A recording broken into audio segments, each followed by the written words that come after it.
अस्सलाम वालेकुम। Welcome back to lecture 2। बच्चों, क्या हाल है? ठीक है? आप सब खैरियत से हैं? तो आपको जो है पहले लेक्चर में आपको इंटरफेस के बारे में बताया गया था मैंने। तो आज हम डिज़ाइनिंग इंटरफेस के बारे में बात करेंगे, जिसमें मैं आपको टोटल टूल्स के बारे में इसके गाइड करूँगा और कुछ आपको शॉर्ट कीज़ के बारे में यह बताऊँगा कि उन टूल्स की शॉर्ट कीज़ क्या हैं। तो चलिए स्टार्ट करते हैं। बिस्मिल्लाहिर्रहमानिर्रहीम। सबसे पहले हमारा आता है ये पूरा कंप्लीट जो है, ये हमारा डिज़ाइनिंग इंटरफेस है। ठीक है, ये हमारा डिज़ाइनिंग इंटरफेस में हम लोग देखेंगे कि जो सबसे पहले हमने इंटरफेस में जो हमने देखा था इसका, तो जहाँ से हम लोग पेज साइज़ वगैरह लगाते थे, तो ये सबसे पहले इसका A4 साइज़ का पेज साइज़ आ रहा है, जो मैंने बाय डिफ़ॉल्ट इसका जो है कैनवस साइज़ इसका मैंने A4 पे मैंने सेलेक्ट किया हुआ है। यहाँ पे जो कैनवस साइज़ आ रहा है आपका, ये आपका कैनवस साइज़ आपका में शो हुआ कर रहा है 210.0 इसकी विड्थ है, और हाइट जो है इसकी 297.0 mm है। तो इसके ना कुछ इंटरफेस के बारे में मैं आपको लेक्चर 3 में भी एक गाइड है करूँगा। तो अभी स्टार्टिंग में ना आपको एक दो लेक्चर में इंशाल्लाह आपको इंटरफेस के बारे में यह बताऊंगा डिज़ाइनिंग के। तो फिर उसके बाद इंशाल्लाह हम लोग इसकी जो है डिज़ाइनिंग के जो है फिर हम लोग इस पे डिज़ाइनिंग स्टार्ट करेंगे। तो ये इस टाइम हमारा जो कैनवस साइज़ है, ये हमारा जो है में आ रहा है। ठीक है, तो इसका जो विड्थ है, हमेशा याद रखिएगा कि सबसे पहले हमारी विड्थ काउंट होती है, तो विड्थ के बाद फिर हमारी जो है हाइट काउंट होती है। आप चाहे इलस्ट्रेटर में डिज़ाइन कर लें या कोरल जो है कोरल ड्रा में कर लें, इलस्ट्रेटर में कर लें या फोटोशॉप में कर लें, सबसे पहले आपकी विड्थ काउंट होगी W और H। यहाँ पे उन्होंने सिंपल जो है एक सबसे ऊपर वाला जो है उसको जो है लैंडस्केप किया हुआ है, और नीचे वाला सॉरी ऊपर वाला जो है हाँ जी सॉरी लैंडस्केप है, नीचे वाला पोर्ट्रेट है। तो इस पे जब माउस का कर्सर लेकर आएंगे तो यहाँ पे एक टूल टिप शो हुआ करता है, जिसके ऊपर लिखा हुआ आ रहा है page dimensions, specify the width and height of the page. अब देख लेंगे उसने सबसे पहले specify the width and height of the page tool tip पे लिखा हुआ है। यानी कि मैंने आपको जो बताया था बी के सबसे पहले उसकी हाइट काउंट होती है, और सॉरी सबसे पहले विड्थ काउंट होती है, फिर उसके बाद उसकी हाइट काउंट होती है। तो सबसे पहले उसने हमें शो भी यही है करवाया है, page dimension specify the width and height of the page. यानी कि सबसे पहले आपने विड्थ काउंट करनी है, फिर उसके बाद आपने हाइट काउंट करनी है। यहाँ से आप इसके by default page size increase भी है कर सकते हैं एरो से, तो हाइट भी कर सकते हैं। तो ये जो है हमारा सबसे पहले आ रहा है पोर्ट्रेट पे। ये पोर्ट्रेट पे आ रहा है तो तब भी इसकी सबसे पहले विड्थ काउंट होगी। ठीक है, अगर ये पोर्ट्रेट पे आ रहा है तो सबसे पहले इसकी विड्थ काउंट होगी, तो फिर उसके बाद इसकी हाइट काउंट होगी। जब मैं इसको लैंडस्केप पे करूँगा, अब जैसे ही देखिए मैंने इसको माउस का कर्सर लाया तो उसने टूल टिप पे हमें शो किया है portrait, turn the portrait, orientation on end of. ठीक है, फिर उसके बाद जब मैं लैंडस्केप पे लाऊंगा तो लैंडस्केप पे भी वो सेम ऑप्शन बता रहा है। जब मैं इसको लैंडस्केप करूंगा तो लैंडस्केप पे भी सबसे पहले वो हमें विड्थ ही काउंट करेगा, फिर उसके बाद उसकी हाइट। अब जो साइज था, साइज उसका जो हाइट पे लगा हुआ था, सॉरी जो विड्थ पे लगा हुआ था वो हाइट पे आ गया, जो हाइट पे लगा हुआ था वो विड्थ पे आ गया। अब जब मैं दोबारा इसकी ओरिएंटेशन जब मैं चेंज करूंगा, जो हाइट वाला साइज था वो विड्थ पे आ गया, और जो विड्थ वाला साइज था वो हाइट पे आ गया। ठीक है, यानी कि इसकी ओरिएंटेशन चेंज करने पे, अब देखिए आप गौर कीजिएगा इन डिजिट्स पे, जब मैं इसकी ओरिएंटेशन चेंज जो है करूँगा, तो वैसे इसका साइज भी यहाँ से साइज डायमेंशन जो उसकी आ रही हैं वो भी साथ चेंज हो जाएंगी। शायद आपने नोट कर रहे हैं कि भाई इसका साइज जो है पेज का ओरिएंटेशन इसका चेंज हो रहा है। तो वैसे ही आप इसको अगर आपने ओरिएंटेशन पे करना है तो आप इसको ओरिएंटेशन कर सकते हैं, अगर नहीं करना तो वो आपकी चॉइस पे है। इट मीन कि अगर आपने लैंडस्केप पे बनाना है तो आप लैंडस्केप पे डिज़ाइन कर सकते हैं, अगर आपने पोर्ट्रेट पे करना है तो आप पोर्ट्रेट पे डिज़ाइन कर सकते हैं। तो उसके बाद आ गया हमारे ऑल पेजेस।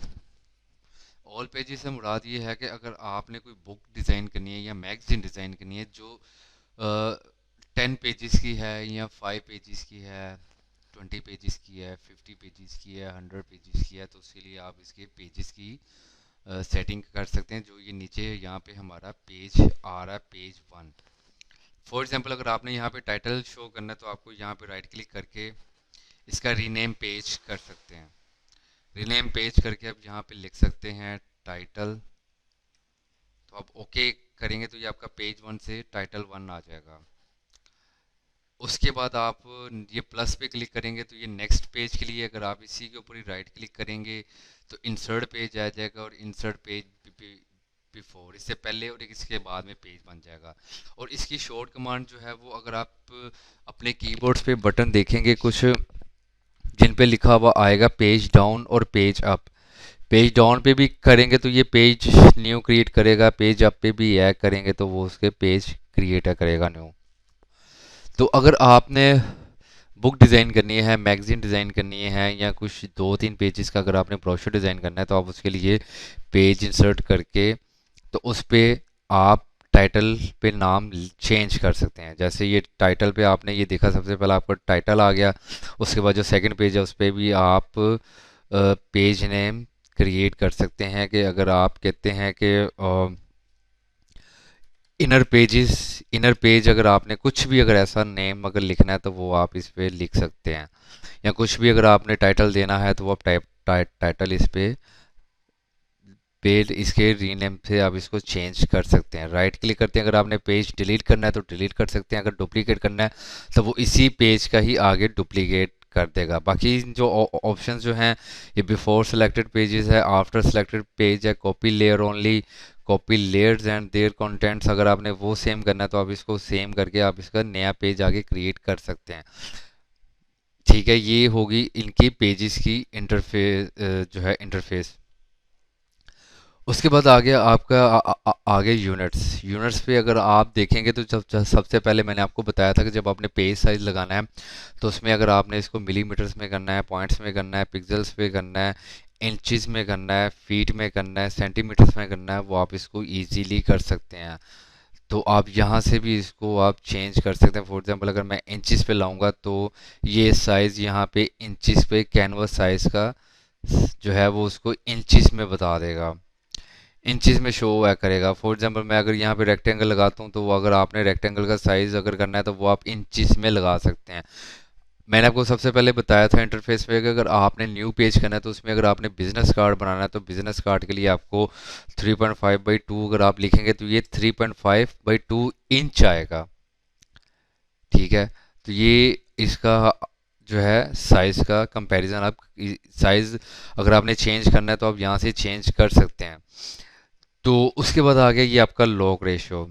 लॉग रेशो में ये है कि फॉर एग्जांपल अगर आपने प्रोपोर्शनली इसको साइज़ इंक्रीज करना है तो आप इसका लॉग लगाकर, अगर मैं यहाँ पे 4 लिखूंगा तो हाइट पे ऑटोमेटिकली साइज उसका चेंज हो जाएगा। अब मैंने ऊपर 4 मैंने साइज़ दिया 4 इंच, तो यहाँ पे नीचे 2.286 इंचज़ आ गए हैं। अगर मैं यहाँ पे लॉग के साथ 7 इंचज़ लिखता हूँ साइज, तो नीचे 4 आ जाएगा, ऑटोमेटिकली उसको 4 है कर देगा।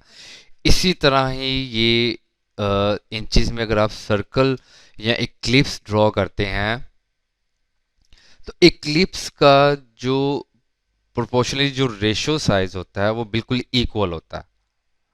जैसे ये देखें 5.595 आ रहा है, हाइट पे भी 5.595 आ रहा है। फॉर एग्जांपल अगर मैं इसका लॉक ओपन करता हूँ तो मैं इसका साइज लगाता हूँ 7, तो इसकी शेप चेंज हो जाती है क्योंकि इसका लॉक ओपन है और उसने नीचे ऑटोमेटिकली उसका साइज चेंज नहीं किया। आप इसको कंट्रोल जी करें, control G mean undo, control plus D आप प्रेस करेंगे तो ये अनडू हो जाता है। अब फॉर एग्जांपल मैं इसका लॉक लगा के इसका साइज करता हूँ 8 इंच, तो नीचे ऑटोमेटिकली उसका साइज 8 इंच हो जाएगा। ये था आपका रेक्टेंगल और ये पीछे आपका इक्लिप्स था। रेक्टेंगल पे आप जो जो साइज देंगे उसका प्रोपोर्शनली वो ऑटोमेटिकली साइज चेंज है करेगा नीचे। ठीक है, अगर आप इसको लॉक के बगैर ओपन है करेंगे तो वो सिर्फ विड्थ का साइज चेंज है करेगा। फॉर एग्जांपल मैंने इसका 5 इंच करना है तो उसने सिर्फ विड्थ का साइज चेंज किया है क्योंकि इसका लॉक ओपन है। नीचे जब आप इसका 5 इंच है करेंगे तो ये आपका प्रोपोर्शनली 5 इंच बाई 5 इंच इसका साइज आ जाएगा। ये इसकी साइज की डायमेंशंस हैं। ये आपने अपने माइंड में रखनी है कि अगर आपने बिजनेस का लेटर हेड वगैरह, ब्रोशर्स या कुछ भी, अगर आपने बुकलेट डिज़ाइन या मैगजीन डिज़ाइन करनी है या कुछ भी ऐसा आपने ग्राफ डिज़ाइन करना है तो उसका आपको साइज़ मेंशन होना चाहिए। आपको पता होना होना चाहिए कि बिजनेस कार्ड का साइज़ क्या आता है, ब्रोशर्स के डिफरेंट साइज़ आते हैं, फ्लायर के डिफरेंट साइज़ आते हैं, ट्राईफोल्ड के डिफरेंट साइजेस आते हैं, मैगजीन के, बुक के जो हैं वो जो है स्टैंडर्ड साइज़ होते हैं। बुक के और मैगजीन के स्टैंडर्ड साइज़ होते हैं। वो कोई जो है लेटर साइज़ पे भी है कर लेते हैं और कुछ A4 पे भी है बना लेते हैं, और कुछ A4 से थोड़ा सा यानी कि लेटर हेड से थोड़ा सा भरा भी है कर लेते हैं। उसके बारे में मैं इंशाल्लाह आपको ना आगे प्रैक्टिकल में है बताऊंगा कि जो डिफरेंट साइजेस होते हैं वो आप कैसे मेंशन है कर सकते हैं। तो उसके बाद ये आपके पास ये आ गई इंचेस की आ गई, ये आ गई आपके पास मूव की साइज, नर्च डिस्टेंस। इसे बेसिकली आप मूव भी बोल सकते हैं। बेसिकली ये नर्च डिस्टेंस है, set the distance for nudging objects. For example मैं यहाँ पर 0.125 इंचेस करता हूँ, यानी कि 0.125 ये एक सूत पे आता है, यानी कि 0.125 ये एक सूत पे आता है। फॉर एग्जाम्पल मैं इसको अगर 1 इंच मूव करना चाहता हूँ, मैंने यहाँ पे 1 इंच लिखा है, इस पे मैंने सेलेक्ट किया तो आपके कीबोर्ड के बटन्स पे up down left right arrow button के साइन होते हैं। आप राइट बटन प्रेस करेंगे तो ये 1 इंच राइट साइड पे मूव हो जाएगा। अगर आपने लेफ्ट साइड पे अगर जो है लेफ्ट एरो का बटन प्रेस करते हैं तो ये 1 इंच लेफ्ट साइड पे मूव हो जाएगा। अगर आपने इसको टॉप करना है 1 इंच तो ये टॉप पे 1 इंच हो जाएगा। अगर आपने इसको बॉटम करना है तो ये आपका 1 इंच बॉटम पे हो जाएगा। अभी मैं आपको फिर दोबारा करके दिखाता हूँ। फॉर एग्जाम्पल मैंने 1 इंच लिखा था, मैं इसको लिखता हूँ 3 इंच। अब मैं इसको इसको मैं दोबारा सिलेक्ट कर जो है सिलेक्ट करता हूँ। सिलेक्ट करने के लिए आपको ये पिक टूल यूज़ करना पड़ेगा। सिलेक्ट पोजीशन और ट्रांसफॉर्म ऑब्जेक्ट्स, यानी कि आप इसको पिक टूल भी है यूज़ कर सकते हैं और इसके थ्रू आप इसको जो है ट्रांसफॉर्म भी कर सकते हैं। साइज छोटा बड़ा भी इसका प्रोपोर्शनली कर सकते हैं। प्रोपोर्शनली साइज छोटा बड़ा करने के लिए आपको लेफ्ट माउस का बटन प्रेस करना पड़ेगा और साथ शिफ्ट शिफ्ट प्रेस करना पड़ेगा। Shift left mouse button press करेंगे तो ये प्रोपोर्शनली चारों साइडों से उसको इक्वल छोटा बड़ा करेगा। अगर आप सिर्फ ए जो है सिंगल साइड इसका कोई जो है कॉर्नर अगर आप इसको जो है प्रोपोर्शनली भरा नहीं करना चाहते तो आप सिंगल जो है आप इसको किसी भी कॉर्नर से या टॉप से पकड़ लें या बॉटम से पकड़ लें, लेफ्ट माउस बटन से आप इसको छोटा बड़ा कर सकते हैं ऐसे। तो ये होगी हमारी मूव जो है पिक टूल की। तो इसी के बारे में मैं आपको मूव टूल के बारे में जो है बताने लगूँ कि आप इसको जो है नर्ज डिस्टेंस कैसे कर सकते हैं। अब मैंने यहाँ पे 3 इंच लिखा है तो मैंने रेक्टेंगल को मैंने या स्क्वायर को मैंने सेलेक्ट किया, राइट एरो बटन मैंने प्रेस किया माउस पे सॉरी कीबोर्ड्स पे, तो ये 3 इंच राइट साइड पे मूव हो गया। अगर मैंने इसको लेफ्ट साइड पे 3 इंच मूव करना है, लेफ्ट एरो बटन, ये 3 इंच लेफ्ट साइड पे मूव हो गया। अगर मैंने इसको टॉप पे करना है 3 इंच, ये टॉप 3 इंच हो गया। अगर मैंने इसको बॉटम 3 इंच करना है तो ये बॉटम 3 इंच हो गया। ठीक है, तो उसके बाद ये इसके जो हैं डुप्लीकेट डिस्टेंस वगैरह आते हैं। अगर आपने इसको डुप्लीकेट डिस्टेंस करना है तो आप वो भी ये कर सकते हैं। अगर आप इसको डुप्लीकेट नहीं नहीं है करना चाहते वो आपकी चॉइस पे है। तो इसमें वैसे ये इतना इश्यूज नहीं होते और ना ही ये इतना ज़्यादा यूज़ होता है। अगर आपने करना भी हो तो उसमें कोई इशू नहीं है। तो ये आ गया साथ हमारा treat all object as field. For example ये आपका जो है मैंने इसको प्रेस किया, ये अनसिलेक्टेड हो गया। अब मैं बॉक्स के अंदर क्लिक कर रहा हूँ तो वो बॉक्स बॉक्स सेलेक्ट नहीं हो रहा। जब मैं इसकी लाइन पे सिलेक्ट टैग करूँगा तो ये तब जो है सिलेक्ट होगा। ठीक है, उसके बाद जब अगर मैं इस पे कलर करता हूँ तो ये तब जो है सिलेक्ट हो रहा है। यानी कि अगर आप बॉक्स पे सेंटर पे या कहीं भी क्लिक करके अगर आप इसको सिलेक्ट करके मूव करना चाहें तो ये मूव होगा। अगर आपने इस पे क्लिक किया हुआ, ये सिलेक्टेड है, तो फिर अगर आप सेंटर पे क्लिक करेंगे तो ये इट्स मीन ये आपका बॉक्स सेलेक्ट हो जाएगा। ये आपका बॉक्स सेलेक्ट हो जाएगा और आप इसको कहीं भी मूव कर सकते हैं इजीली। तो ये हो गया हमारा टॉप का इंटरफेस। अब टॉप के इंटरफेस में हम यहाँ पे आती है आपकी जो डी सिलेक्ट पे जो आपकी जो इंटरफेस है, ये आपका डी सिलेक्ट पे इंटरफेस आपका ये सारा कंप्लीट हो गया। उसके बाद हम लोग इसको सिलेक्ट करते हैं तो ये आपके पास और जो है ऑप्शंस आ जाती हैं। और ऑप्शन से मुराद ये है कि अगर आपने इसको यहाँ से रोटेट करना है, फॉर एग्जांपल मैं 35 क्लिक पे 35 डिग्री एंगल पे अगर मैं इसको क्लिक कर जो है करता हूँ 35 पे, तो ये 35 डिग्री के एंगल पे ये रोटेट हो जाएगा। ठीक है, अगर आपने इसको रोटेट वैसे ही अगर आप प्रोपोर्शनली करना है तो पहले आप इसको सिलेक्ट करें। ये आपका सिलेक्ट हो गया। इस जब आप इस पे दोबारा सिलेक्ट सेलेक्ट जो है करेंगे तो ये मूव की ऑप्शंस आ जाएंगी। आप इसको वैसे भी पकड़ के प्रोपोर्शनली मूव भी है कर सकते हैं, और अगर आपने शिफ्ट से इसको मूव करना है छोटा बड़ा करके अगर मूव करना है तो ये वैसे भी हो सकता है। अगर आपने बिल्कुल इक्वली इसको मूव करना है तो फिर आपको कंट्रोल प्रेस करना पड़ेगा। कंट्रोल प्रेस करने से ये बिल्कुल परफेक्टली 45 डिग्री के एंगल पे और जो है 90 डिग्री के एंगल पे, और फिर दोबारा करते हैं तो ये 120 पे आ जाता है। यानी कि ये आप इसको कंट्रोल के थ्रू परफेक्टली इसको इसकी रोटेशन है कर सकते हैं। उसके बाद ये हमारी जो है मिरर हॉरिजॉन्टली है। मिरर हॉरिजॉन्टली के लिए मैं आपको एक और रेक्टेंगल लगा के इनको ग्रुप करके तो मैं आपको जो है बता देता हूँ कि रोटेशन की जो है इसको मिरर हॉरिजॉन्टली आप कैसे ये कर सकते हैं। इन दोनों को सिलेक्ट करें, कंट्रोल जी। कंट्रोल जी इसकी शॉर्ट की है ग्रुप के लिए। ग्रुप के लिए इसकी शॉर्ट की है कंट्रोल जी। अगर आप कंट्रोल जी अगर आपके जहन में नहीं नहीं रहता तो ये ऊपर ऑप्शन है ग्रुप ऑब्जेक्ट कंट्रोल जी, यहाँ पे आपको इसका शॉर्ट की मिल जाएगी, group objects while preserving the individual attributes. आप इस पे भी क्लिक करेंगे तो ये ग्रुप हो जाएंगे। अब ये दोनों मूवेबल हैं क्योंकि ये दोनों ऑब्जेक्ट ग्रुप हैं। उसके लिए ग्रुप के लिए ये आपको ऑप्शंस आ रही हैं।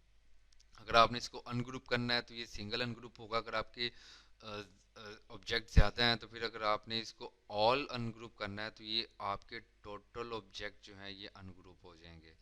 अभी फॉर एग्जांपल मैं इसको अनग्रुप ऑल करता हूँ। इस पे मैं एक और रोटेशन के लिए इसके आपको बताने के लिए जो है लगाता हूँ अनग्रुप करने के लिए। फॉर एग्जांपल मैंने इस पे कंट्रोल जी प्रेस किया तो ये ग्रुप हो गया। इस पे मैंने करना है अनग्रुप ऑब्जेक्ट, ये मेरा अनग्रुप हो गया। अब मैंने इसको करना ऑल अनग्रुप। उसके लिए मुझे क्या करना पड़ेगा, सबसे पहले इन दोनों को ग्रुप करना पड़ेगा, फिर उसके बाद इन इन दोनों को ग्रुप करना पड़ेगा, फिर इन सब को सिलेक्ट करके मुझे ग्रुप करना पड़ेगा। ये है सिंगल ग्रुप। सिंगल अनग्रुप के लिए, सिंगल अनग्रुप के लिए क्या करना पड़ेगा कि ये अब चारों ऑब्जेक्ट जो हैं ग्रुप हैं, चारों ऑब्जेक्ट्स ग्रुप हैं। अब सिंगल अनग्रुप करने के लिए मुझे जो है अनग्रुप ऑब्जेक्ट्स कंट्रोल यू करना पड़ेगा, इसकी शॉर्ट कमांड है। तो ये सिर्फ सिंगल अनग्रुप हुआ है, बाकी ये दोनों एज इट इज ग्रुप्स हैं। ठीक है, ये दोनों एज इट इज ग्रुप हैं क्योंकि मैंने सिंगल अनग्रुप किया है। कंट्रोल जी करें दोबारा, इनको ग्रुप ग्रुप पोजीशन में लेकर आए। अब जब मैंने इसको अनग्रुप ऑल करना है, ये जो ऊपर आ रहा है एरो, सॉरी इसका साइन जो आ रहा है इसकी, आप इस टूल पे जब माउस का कर्सर लाएंगे तो ये टूल टिप में शो कर रहा है ungroup all objects, break one or more groups into individual objects. इस पे मैं क्लिक करूंगा तो ये टोटल ऑल अनग्रुप हो जाएगा, टोटल ऑल अनग्रुप हो जाएगा। तो इस चीज़ को भी आपने देखना है कि अगर आपने कोई ऑब्जेक्ट्स वगैरह का डिज़ाइन करने हैं तो अगर आपने ग्रुप्स कितने करने हैं, लेकिन उसमें कोई इशू नहीं है, अगर आप जितने मर्जी ग्रुप्स उसमें है कर लें, उसमें कोई इशू वाली बात नहीं है। तो ये आ गया हमारा मिरर हॉरिजेंटली। मिरर हॉरिजेंटली भी मैं क्लिक करूंगा तो ये हॉरिजेंटली मिरर हो जाएगा। इसकी आप इसको प्रोपोर्शनली कैसे जो है हॉरिजेंटली मिरर कर सकते हैं कि इसके ये जो कॉर्नर वाले जो नोड्स हैं इस पे आप क्लिक करें, कंट्रोल प्रेस करके आप क्लिक करें, क्लिक करके आप जो है राइट साइड पे माउस लाएंगे या लेफ्ट साइड पे माउस लाएंगे तो जब आप कंट्रोल रिलीज करेंगे तो ये आपका जो है डुप्लीकेट कर देगा, यानी कि आपको सॉरी इसको मिरर हॉरिजॉन्टली कर देगा। तो ये आ गया इसका मिरर हॉरिजॉन्टली। ये है इसका मिरर वर्टिकली। मिरर वर्टिकली क्या है कि अगर मैं इसको वर्टिकली पे लेकर आता हूँ तो मैं इसको मिरर वर्टिकली यह करूँगा तो ये मिरर वर्टिकली हो जाएगा। ठीक है, ये इसकी जो है इसके जो है मिरर हॉरिजॉन्टली इसके हैं, इसके टूल्स हैं दो।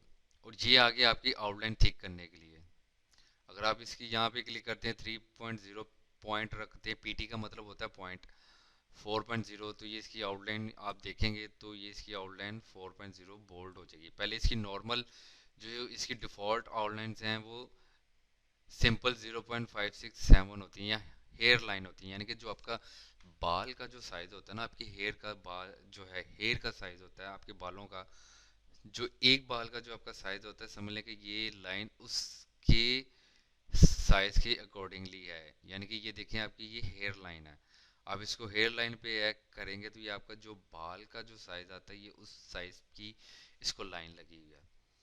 अब मैंने इसका साइज़ जो है आउटलाइंस का मैंने ज़्यादा करना है, इंक्रीज़ करना है। मैं अगर 2 पीटी करूँगा तो इसका साइज़ 2 पीटी हो जाएगा।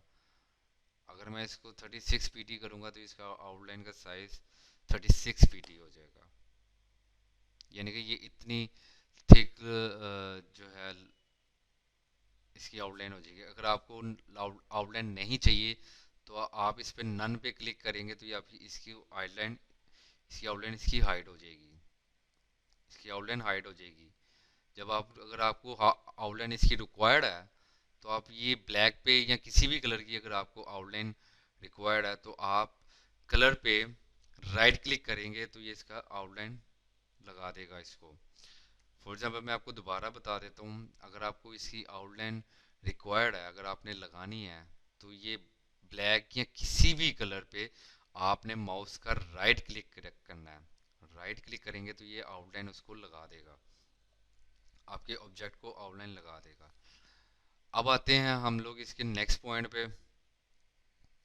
नेक्स्ट पॉइंट है इसका ये जो है राउंड कॉर्नर करने के लिए। अगर आपको इसके राउंड कॉर्नर करने के लिए अगर आप चाहते हैं कभी इसके राउंड कॉर्नर करना चाहें तो आप इसके राउंड कॉर्नर इजीली कर सकते हैं। इसके राउंड कॉर्नर्स वगैरह के लिए आप इसके राउंड कॉर्नर वगैरह आप इजीली कर सकते हैं। तो राउंड कॉर्नर्स करने के लिए आपके लिए पास ये ऑप्शन हैं आगे,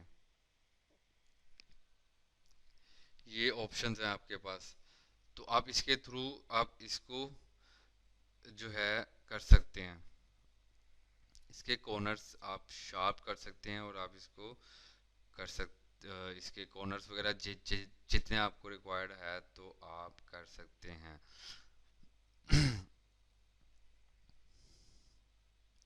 तो राइट इसके कॉर्नर्स को करने के लिए शार्प करने के लिए अभी इसका लॉक ओपन है। फॉर एग्जांपल मैं यहाँ पे 0.1 करता हूँ तो ये देख रहे हैं जो मैंने सिलेक्टेड किया हुआ था उसका कॉर्नर जो है वहाँ से एज उसका जो है उसमें कर्व में आ गया।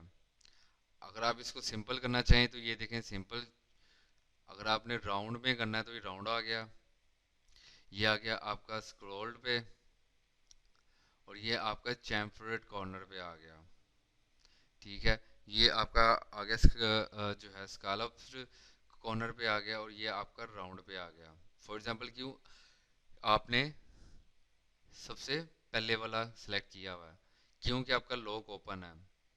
अब 0.1 नीचे करेंगे तो आपका नीचे भी 0.1 हो जाएगा, 0.1 0.1, तो ये चारों कॉर्नर इसके राउंड में हो गए हैं। चारों कॉर्नर इसके आपके राउंड में हो गए। अब मैं आपको दोबारा इसका जो है करके दिखाता हूँ। कंट्रोल जी,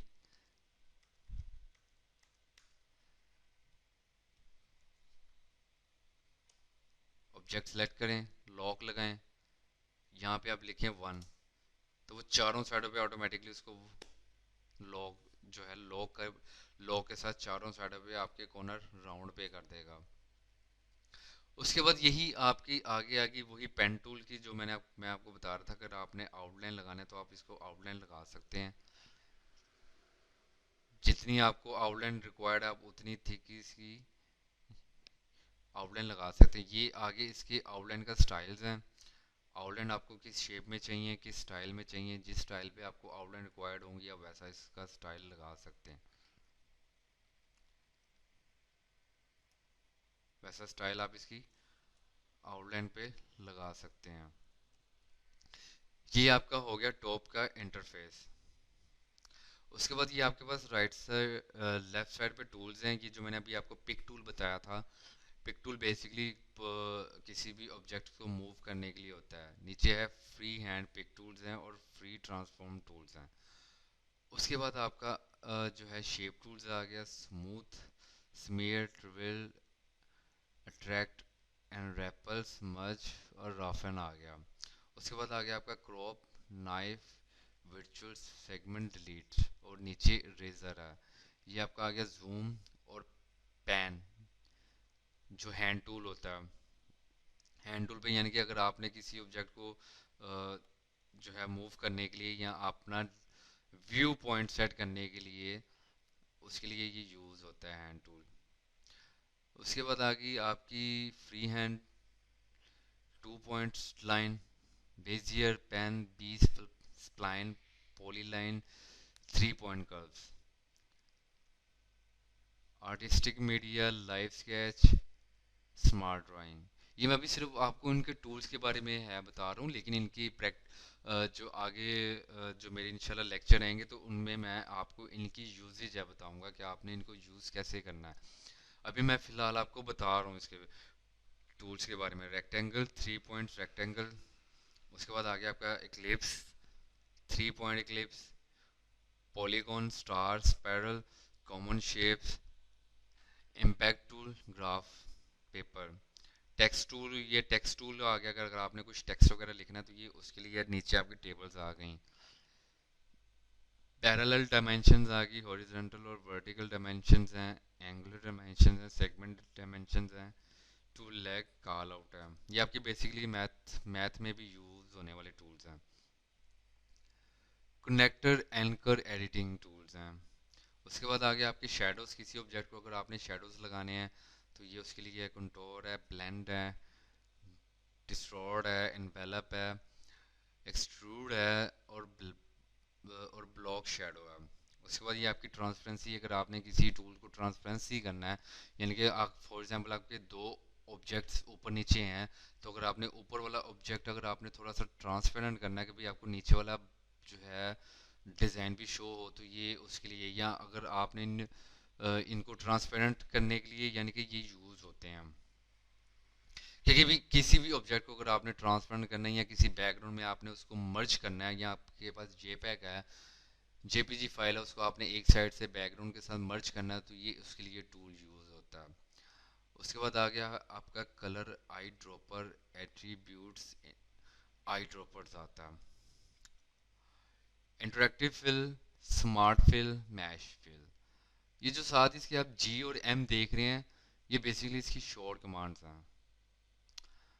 शॉर्ट कमांड्स कह लें या शॉर्ट कीज कह लें, ये इनके लिए यूज़ होती हैं। फॉर एग्जांपल अगर आपको ये टूल्स अगर हाइड भी हुए हो, तो आप अगर उनके शॉर्ट कीज अगर आप लिख लें, या आपको पता हो कि भी इन इन टूल्स के लिए मुझे शॉर्ट कीज कौन सी यूज़ करनी पड़ी, तो आप उसकी कीज प्रेस करेंगे तो ये आपका जो है वो टूल्स आपका यूज़ हो सकता है। जैसे कि फॉर एग्जांपल मैंने स्पेस का बटन दबाया तो मेरा पिकर टूल यूज़ हो गया, अब मेरा पेन टूल यूज़ हुआ हुआ था। जब मैं फिर दोबारा स्पेस बार का बटन प्रेस करूँगा तो मेरा पेन टूल आ जाएगा। फिर दोबारा मैं जो है स्पेस बार का बटन प्रेस करूँगा तो मेरा जो है माउस का कर्सर आ जाएगा। फॉर एग्जांपल मैंने रेक्टेंगल का टूल सेलेक्ट किया हुआ तो ये तो आप देख रहे हैं कि माउस का कर्सर जो है वो चेंज हो गया है। अगर मैं स्पेस का बटन प्रेस करता हूँ तो ये मेरा माउस का कर्सर आ जाता है। अगर मैं दोबारा स्पेस का बटन प्रेस करूँगा तो मेरा रेक्टेंगल टूल का जो है कर्सर चेंज हो जाएगा। यानी कि रेक्टेंगल के लिए मेरे पास ऑप्शन आ जाएंगी, जो आप सिलेक्ट करते जाएंगे वो टूल्स, वो जो है जो है टूल्स की जो शेप्स हैं वो आपके कर्सर पे आती रहेंगी। इक्लिप्स का था तो ये इक्लिप्स का, ये देखें इक्लिप्स का जो है माउस के कर्सर पे आ गया। रेक्टेंगल का प्रेस किया तो रेक्टेंगल का आ गया। अगर मैं स्पेस का बटन प्रेस करता हूँ तो ये माउस का कर्सर आ जाता है। अगर मैं फिर दोबारा स्पेस का बटन प्रेस करता हूँ तो ये मेरा जो है रेक्टेंगल टूल सेलेक्ट हो जाता है। ये आपकी जो है टोटल टूल्स जो हैं ये डिज़ाइनिंग में यूज़ होने वाले हैं। और सबसे कॉमन जो टूल यूज़ होने वाले हैं वो आपका एक जो है रेक्टेंगल है, इक्लिप्स है, टेक्स्ट है, और उसके बाद आपका जो है फ्री हैंड टूल यूज़ होने वाला और शेप टूल यूज़ होने वाला है। इनमें जो टूल यूज़ होने वाला वो आपका शेडो कंटूर है और ब्लेंड है। एक्सट्रूड भी होता है लेकिन एक्सट्रूड इतना ज़्यादा इस पर यूज़ नहीं होता, लेकिन मैं फिर भी आपको इनके बारे में आपको गाइड कर दूंगा। आपके राइट साइड पे आ गई ये कलर प्लेट्स। कलर प्लेट्स आ गई हैं। अगर आप किसी भी कलर के ऊपर अगर आप माउस का कर्सर लाएं तो ये उसका कलर की रेशो बताता है, CMYK। CMYK का मतलब होता है सियान, मजेंटा, येलो, ब्लैक। इस टाइम मेरा माउस का कर्सर येलो के ऊपर है तो वो 100% उसको येलो शो है कर रहा है। फॉर एग्जांपल मैं यहाँ पे 4 रेक्टेंगल लगा के आपको गाइड कर देता हूँ। प्रिंटिंग लाइन में जो कलर्स यूज होते हैं वो आपके CMYK होते हैं। CMYK यानी कि मजेंटा, सियान, मजेंटा, येलो और ब्लैक। ये 4 कलर ऐसे हैं जो आपके प्रिंटिंग लाइन में यूज होते हैं। इन चारों कलरों से आप मिलियन के हिसाब से कलर बना सकते हैं। थाउजेंड्स ऑफ कलर आपके इन दो कलर से बन सकते हैं। थाउजेंड्स ऑफ कलर आपके येलो और पिंक से बन सकते हैं। सॉरी, जो है मजेंटा आप पिंक कह लें या तो आप जो है मजेंटा कह लें। थाउजेंड्स ऑफ कलर आपके जो है सियान, मजेंटा, येलो से बन सकते हैं। इनसे आप थाउजेंडली भी बना सकते हैं और मिलियन के हिसाब से भी आप बना सकते हैं। इसका लेक्चर मतलब कलर्स के बारे में मैं आपको एक सेपरेटली लेक्चर जो है लेक्चर आपके लिए रिकॉर्ड है करूँगा कि भी आप जो है कलर्स वगैरह कैसे बना भी सकते हैं और यूज़ भी कर सकते हैं। प्रिंटिंग में ये दो कलर जो है 4 कलर यूज़ होते हैं, सियान, मजेंटा, येलो, ब्लैक। ये बस आपने अपने माइंड में रखने हैं। जो चीज़ मैं आपको बताऊंगा जो आपने अपने माइंड में रखने वाली हैं वो मैं चीज़ें आपको बताऊंगा कि आपने मस्ट अपने माइंड में रखनी है या नोट करनी है या आपने अपने माइंड में रखनी है, लेकिन कोशिश कीजिएगा कि आप इसको अपने माइंड में ही रखें। तो इसके अलावा जब आप इसके नीचे डिफ़ॉल्ट प्लेस पे क्लिक करते हैं तो यहाँ पे आगे इसके मज़ीद कलर जो है प्लेट्स शो होती हैं कि आप किसी भी प्लेट्स पे किसी भी किस्म का कलर यूज़ कर सकते हैं। अगर आपको खुद से नहीं जो है बनाना पड़ता, अगर आपको यहाँ से कलर पिक करने हैं तो आप यहाँ से कलर पिक भी कर सकते हैं। अगर आपने बनाने भी हो तो उसके लिए फिर मुझे आपको जो है उसके बारे में पूरा गाइड करके जो है बताना पड़ेगा कि आप कलर्स कैसे बनाते थे। वो इंशाल्लाह हम एक नेक्स्ट जो है लेक्चर जो है मैं आपको रिकॉर्ड है करवाऊँगा, उसमें मैं आपको टोटल कलर्स के बारे में बताऊँगा कि RGB, CMYK और हेक्स कलर आप कैसे यूज़ कर सकते हैं। तो ये आज का था हमारा इंटरफेस था डिज़ाइनिंग का। तो इंशाल्लाह थर्ड लेक्चर में भी मैं इंशाल्लाह आपको कुछ थोड़ा सा इसके बारे में टूल्स के बारे में दोबारा गाइड कर दूंगा, और इन जो इंटरफेस हैं डिज़ाइनिंग उसके बारे में मैं आपको थोड़ा सा गाइड कर दूंगा। तो तब तक के लिए अपना ख्याल रखें। इंशाल्लाह अगले जो है लेक्चर में जो है मुलाकात होगी। अपना ख्याल रखें। अल्लाह हाफिज़।